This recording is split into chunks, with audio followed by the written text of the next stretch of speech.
ಅಡುಗೆ ಪ್ಯಾಷನ್ಗೆ ಎಲ್ಲರಿಗೂ ಸ್ವಾಗತ. ಇವತ್ತು ನೀವು ನೋಡ್ತಾ ಇದ್ದೀರಿ ಸ್ವೀಟ್ ರೆಸಿಪಿಯೊಂದಿಗೆ ಬಂದಿದ್ದೇನೆ. ಸೂಪರಾಗಿ ಟೇಸ್ಟಿಯಾಗಿ ಪರ್ಫೆಕ್ಟಾಗಿ ಜಾಮೂನನ್ನು ಹೇಗೆ ಮಾಡೋದು ಅಂತ ಇವತ್ತಿನ ವಿಡಿಯೋದಲ್ಲಿ ತಿಳಿಸ್ಕೊಡ್ತಾ ಇದ್ದೀನಿ. ಮೊದಲಿಗೆ ನಾನಿಲ್ಲಿ 1 ಕಪ್ಪಷ್ಟು ಜಾಮೂನ್ ಹುಡಿಯನ್ನು ತಗೊಂಡಿದ್ದೇನೆ. MTR ಗುಲಾಬ್ ಜಾಮೂನ್ ಪೌಡ್ರನ್ನು ತಗೊಂಡಿದ್ದೇನೆ. ಇದನ್ನು ನಾವು ಈಗ ಜಾಮೂನ್ ಮಾಡಬೇಕಾದ್ರೆ ಫಸ್ಟಿಗೆ ಈ ಥರ ಗಾಳಿಸ್ಕೊಳ್ಬೇಕು. ಏಕೆಂದರೆ ಅದರಲ್ಲಿ ಗಂಟಾಗಿರ್ತದೆ, ಹಾಗೆ ಸ್ವಲ್ಪ ತರಿ ಇರ್ತದಲ್ವ, ಅದಕ್ಕೋಸ್ಕರ ಅದನ್ನು ಆ ಥರ ನೈಸಾಗಿ ಗಾಳಿಸ್ಕೊಳ್ಬೇಕು.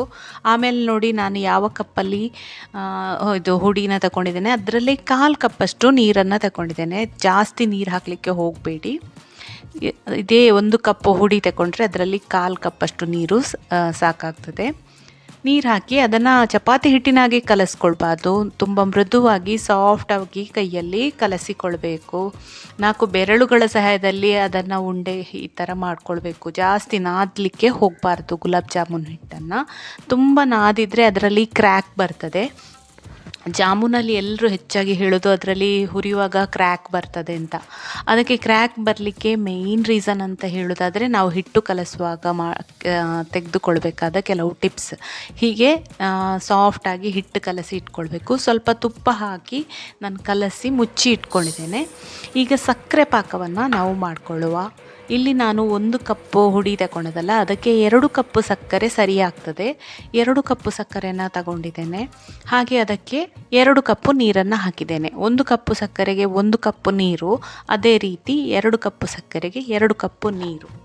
ಈಗ ಕೆಲವರಿಗೆ ಸಕ್ಕರೆ ಪಾಕ ಮಾಡ್ಕೊಳ್ಳುವಾಗ ಎಷ್ಟು ಹೊತ್ತಾಗಬೇಕು, ಹೇಗೆ ಆಯಿತಾ ಅಂತ ಹೇಳೋದು ಗೊತ್ತಾಗೋದಿಲ್ಲ. ಅಂದರೆ ಫಸ್ಟ್ ಟೈಮ್ ಮಾಡುವಾಗ ಎಲ್ಲ ಅದನ್ನು ನಾವು ಹೇಗೆ ತಿಳ್ಕೊಳ್ಬೇಕು ಅಂತ ಹೇಳಿದರೆ, ಮೊದಲಿಗೆ ನಾವು ಈಗ ಸಕ್ಕರೆ ಹಾಕಿ ಒಲೆ ಉರಿಸಿ ಇಟ್ಟಿದ್ದೇವೆ.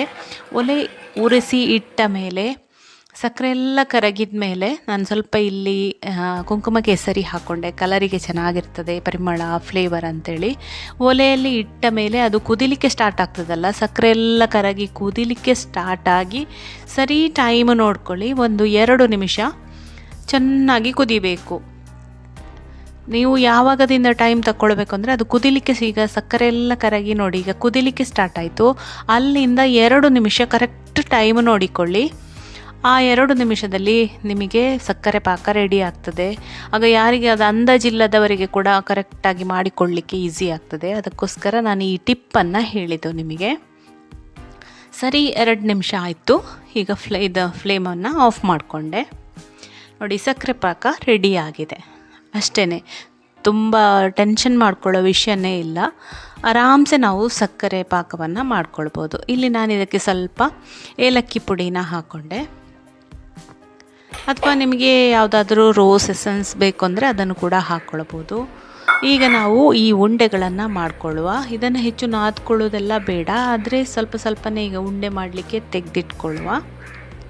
ಆಮೇಲೆ ಬೆರಳಲ್ಲಿ ಸ್ವಲ್ಪ ಅಮುಕಿದ್ರೂ ತೊಂದರೆ ಇಲ್ಲ, ಸ್ವಲ್ಪ ಜಾಸ್ತಿ ಕೈಗೆ ಪ್ರೆಷರ್ ಕೊಟ್ಟು ಇದನ್ನು ಉಂಡೆ ಮಾಡಿಕೊಳ್ಬೇಕು. ಯಾಕೆಂದರೆ ಅದರಲ್ಲಿ ಉಂಡೆ ಮಾಡಬೇಕಾಗ ಕೂಡ ನೈಸಾಗಿ ಉಂಡೆ ಮಾಡಿಕೊಳ್ಬೇಕು. ಮತ್ತೊಂದು ಮೇಯ್ನ್ ಟಿಪ್ ಅಂದರೆ, ಹೀಗೆ ಉಂಡೆ ಮಾಡಿಕೊಳ್ಳುವ ಸಮಯದಲ್ಲಿ ಓಪನ್ ಆಗಿ ಹಿಟ್ಟನ್ನು ಇಟ್ಕೊಳ್ಬಾರ್ದು. ಅದು ಡ್ರೈ ಆಗ್ತದೆ. ಡ್ರೈ ಆದರೆ ಕೂಡ ಉಂಡೆ ಕ್ರ್ಯಾಕ್ ಬಿಡ್ತದೆ, ಅದು ಒಂದು ಕಾರಣ. ಮತ್ತು ಕೈಯಲ್ಲಿ ಅಮುಕಿ ನಾವು ಕೈಯ ಬೆರಳುಗಳನ್ನೇ ಪ್ರೆಷರ್ ಕೊಟ್ಟು ಅದನ್ನು ರೌಂಡ್ ಮಾಡಬೇಕು. ಹಿಟ್ಟಿನ ಮೇಲೆ ಯಾವುದೇ ಗೆರೆ ಇರಬಾರ್ದು, ರೌಂಡಾಗಿ ಅದು ಚೆನ್ನಾಗಿ ಬರಬೇಕು ಉಂಡೆ. ಸ್ವಲ್ಪ ಪ್ರೆಷರ್ ಕೊಟ್ಟರೂ ತೊಂದರೆ ಇಲ್ಲ, ಆದರೆ ಯಾವುದೇ ಕ್ರ್ಯಾಕ್ ಉಂಡೆ ಮೇಲೆ ಇರಬಾರ್ದು. ಈ ಥರ ಎಲ್ಲ ಉಂಡೆಗಳನ್ನು ಕೂಡ ನಾನು ಮಾಡಿಕೊಂಡೆ. ಒಂದು 5 ನಿಮಿಷದಲ್ಲಿ ನಮಗೆ ಎಲ್ಲ ಉಂಡೆ ಮಾಡಿ ಆಗ್ತದೆ. ನೋಡಿ, ಈ ಥರ ರೌಂಡ್ ಬರಬೇಕು. ಯಾವುದೇ ಕ್ರ್ಯಾಕ್ಸ್ ಅಥವಾ ಒಂದು ಸ್ವಲ್ಪ ಸೀಳು ಬಿಟ್ಟಾಗಿ ಇದ್ದರೂ ಕೂಡ ಎಣ್ಣೆಯಲ್ಲಿ ಹಾಕುವಾಗ ಅದು ಒಡ್ಕೊಳ್ತದೆ ಜಾಮೂನು. ಸರಿಯಾಗಿ ನಾವು ಕೈಗೆ ಸ್ವಲ್ಪ ತುಪ್ಪದ ಪಸೆ ಅಥವಾ ಎಣ್ಣೆ ಪಸೆ ಮಾಡಿಕೊಂಡು ಮಾಡಿದರೆ ಇನ್ನೂ ಚೆಂದ ಬರ್ತದೆ ಉಂಡೆ ಮಾಡಿದ ತಕ್ಷಣ ಈ ಥರ ಒದ್ದೆ ಬಟ್ಟೆನ ಹಾಕ್ಕೊಳ್ಬೇಕು. ಇಲ್ಲದಿದ್ದರೆ ಅದು ಡ್ರೈ ಆಗ್ತದೆ. ಡ್ರೈ ಆದ ತಕ್ಷಣ ಎಣ್ಣೆಗೆ ಹಾಕಿದ ತಕ್ಷಣ ಓಪನ್ ಆಗ್ತದೆ. ಇದು ಒಂದು ಮೇಯ್ನ್ ಟಿಪ್ ಜಾಮೂನ್ ಮಾಡಬೇಕಾದ್ರೆ.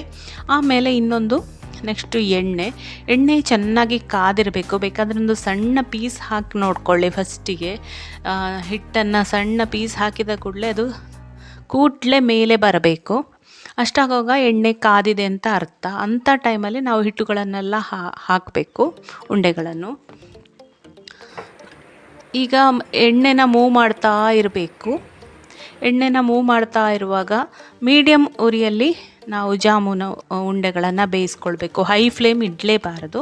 ಹಾಕಬೇಕಾದ್ರೆ ಹೈ ಫ್ಲೇಮ್ ಇದ್ದರೆ ಅದನ್ನು ಕೂಡಲೇ ಮೀಡಿಯಮ್ ಫ್ಲೇಮ್ಗೆ ಮಾಡಬೇಕು.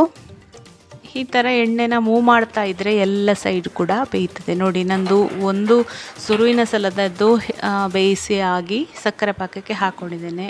ಈಗ 2ನೇ ಸಲ ಸಕ್ಕರೆ ಪಾಕಕ್ಕೆ ಹಾಕ್ಕೊಂಡೆ. ಅದೇ ರೀತಿ ಇದು ಲಾಸ್ಟ್ ಟೈಮ್ ಇತ್ತು. ಹಿಟ್ಟು ಹಾಕ್ಕೊಳ್ತಾ ಇದ್ದೇನೆ. ನೋಡಿ, ಈ ಥರ ಎಣ್ಣೆಯಲ್ಲಿ ಹಾಕಿದ ತಕ್ಷಣ ಅದು ಹೀಗೆ ಮಾಡಿದರೆ ಕ್ರ್ಯಾಕ್ ಬಿಡೋದಿಲ್ಲ. ಎಲ್ಲಿಯಾದರೂ ನಿಮ್ಮದು ಎಣ್ಣೆ ಸರಿ ಕಾಯಲಿಲ್ಲ ಅಂತಾದರೂ ಅಥವಾ ಜಾಸ್ತಿ ಕಾದರೂ ಕೂಡ ಒಂದೊಂದು ಸತಿ ಉಂಡೆ ಒಡ್ಕೊಳ್ತದೆ. ನೀವು ಜಾಮೂನು ಎಲ್ಲರೂ ಕೂಡ ಟ್ರೈ ಮಾಡಿರ್ಬೋದು. ಆಗ ತುಂಬ ಸಲ ಅದು ಕ್ರ್ಯಾಕ್ ಬಿಡೋದು ಎಲ್ಲ ಆಗುತ್ತಲ್ಲ, ಅದಕ್ಕೆ ಕಾರಣ ಅಷ್ಟೇ, ಬೇರೆ ಏನೂ ಇಲ್ಲ. ತುಂಬ ಈಸಿಯಾದ ಒಂದು ಸ್ವೀಟ್ ರೆಸಿಪಿ, ಹಾಗೆ ತುಂಬ ಟೇಸ್ಟಿ. ಎಲ್ಲರೂ ಕೂಡ ಇಷ್ಟಪಟ್ಟು ತಿಂತಾರೆ ಗುಲಾಬ್ ಜಾಮೂನನ್ನು. ಮಾಡಲಿಕ್ಕೆ ಕೂಡ ಬರೀ 1 ಗಂಟೆ ಸಾಕು. ಇದನ್ನು ಸರಿಯಾಗಿ ಮಾಡ್ತಾ ಹೋದರೆ, ನಾನೀಗ ವಿಡಿಯೋ ಶೂಟ್ ಮಾಡಿಕೊಂಡು ಮಾಡಿದ್ದು, ನನಗೆ 1 ಗಂಟೆ ಒಳಗೆ ಎಲ್ಲ ಆಗಿದೆ. ತುಂಬಾ ಈಸಿಯಾದಂತಹ ಸ್ವೀಟ್ ರೆಸಿಪಿ, ಹಾಗೆ ದಿಢೀರಾಗಿ ಮಾಡ್ಕೊಳ್ಬೋದು. ಫ್ರೆಂಡ್ಸ್, ನಿಮಗೆ ಈ ವಿಡಿಯೋ ಇಷ್ಟ ಆದರೆ ಖಂಡಿತ ಲೈಕ್ ಮಾಡಿ.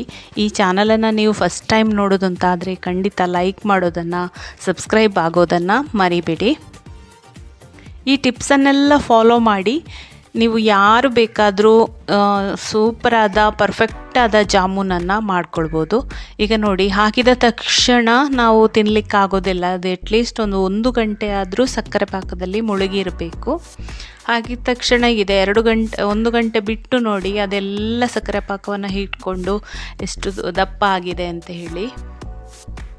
ಸಕ್ಕರೆ ಪಾಕ ನೋಡಿ ಎಷ್ಟು ಪರ್ಫೆಕ್ಟ್ ಆಗಿದೆ ಅಂಥೇಳಿ. ಸಕ್ಕರೆ ಪಾಕ ಮಾಡಲಿಕ್ಕೆ ಕೂಡ ಅದೇ ಟಿಪ್ಪನ್ನು ನೀವು ಯೂಸ್ ಮಾಡ್ಕೊಳ್ಬೋದು, ಟೈಮನ್ನು ನೋಡಿಕೊಂಡು. ನೋಡಿ ಎಷ್ಟು ಚೆಂದ ಬಂದಿದೆ, ಯಾವುದೇ ಕ್ರ್ಯಾಕ್ ಇಲ್ಲ, ಗುಂಡಗಿನ ರುಚಿಯಾದ ಗುಲಾಬ್ ಜಾಮೂನು ಸೂಪರಾಗಿ ಬಂದಿದೆ. ಫ್ರೆಂಡ್ಸ್, ನಿಮಗೆ ಈ ವಿಡಿಯೋ ಇಷ್ಟ ಆದರೆ ಖಂಡಿತ ಲೈಕ್ ಮಾಡಿ. ಹಾಗೆ ನೋಡಿ, ಈಗ ನಾನು ಒಂದು ಬೌಲ್ಗೆ ಹಾಕಿ ಸರ್ವ್ ಮಾಡ್ಕೊಳ್ತಾ ಇದ್ದೇನೆ. ಎಷ್ಟು ಸಾಫ್ಟಾಗಿ ಬಂದಿದೆ ನೋಡಿ. ನಾವು ಬೇಗನೆ ಕಟ್ ಮಾಡಿಕೊಂಡ್ರೆ ಒಳಗಡೆ ಸಕ್ಕರೆ ಪಾಕ ಎಲ್ಲ ಎಳ್ದಿರೋದಿಲ್ಲ. ಇದು 1 ಗಂಟೆ ಬಿಟ್ಟು ನೋಡಿ ನಾನು ಕಟ್ ಮಾಡ್ತಾ ಇದ್ದೇನೆ. ಸಕ್ಕರೆ ಪಾಕ ಎಲ್ಲ ಹೀರ್ಕೊಂಡು ಮೆತ್ತಗೆ ಆಗಿ ಬಂದಿದೆ. ಫ್ರೆಂಡ್ಸ್, ನೀವು ಕೂಡ ನಿಮ್ಮ ಮನೆಯಲ್ಲಿ ಮಾಡಿ ಹೇಗೆ ಬಂತು ಅನ್ನೋದನ್ನು ನನಗೆ ಕಮೆಂಟಲ್ಲಿ ತಿಳಿಸಿ. ಈ ವಿಡಿಯೋ ಇಷ್ಟ ಆದರೆ ಖಂಡಿತ ಲೈಕ್ ಮಾಡಿ, ಶೇರ್ ಮಾಡಿ, ಹಾಗೆ ಚಾನಲನ್ನು ಸಬ್ಸ್ಕ್ರೈಬ್ ಆಗೋದನ್ನು ಮರಿಬೇಡಿ. ಹೀಗೆಯೇ ರುಚಿಯಾದ ರೆಸಿಪಿಯೊಂದಿಗೆ ನಾನು ಮತ್ತೆ ಬರ್ತೇನೆ. ಅಲ್ಲಿಯವರೆಗೆ ನಮಸ್ಕಾರ, ಬಾಯ್ ಬಾಯ್, ಟೇಕ್ ಕೇರ್.